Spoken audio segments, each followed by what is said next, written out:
I'm Judith Plaskow. I'm here with my friend and co-author, Carol Christ. We just wrote Goddess and God in the World, Conversations in Embodied Theology. Have you rejected the traditional concept of God but aren't sure how to replace it?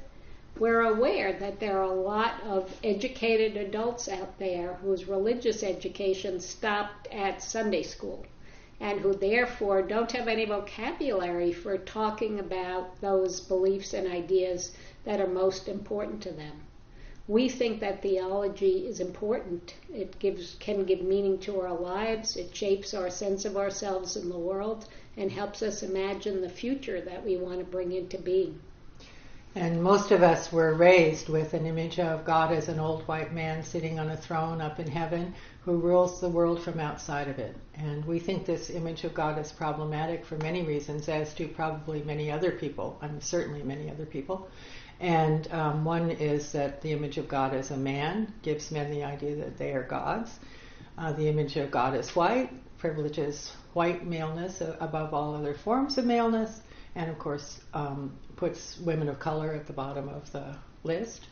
And also the idea that God is outside of the world can lead us to think that the environmental crisis isn't so important because in the end we're going up to God in heaven, or that social injustice isn't important because in the end it'll be redeemed in heaven. And so we have both come up with alternatives to this idea of God.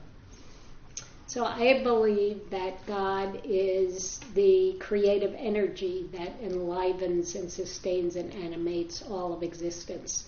For me, God is an impersonal power who is present in all things and indifferent to the distinction between good and evil. And I believe that God is not omnipotent and not outside the world, but rather is in all things. I prefer to call her goddess when I'm alone or with other women, but I recognize the need for other images. I feel that goddess is a power that is always loving and understanding every individual in the world and the world as a whole, and inspiring us to create greater love, harmony, and justice for all beings and all people in the web of life. So for more about these views and to hear our disagreements with each other, argued back and forth, get our new book, Goddess and God in the World.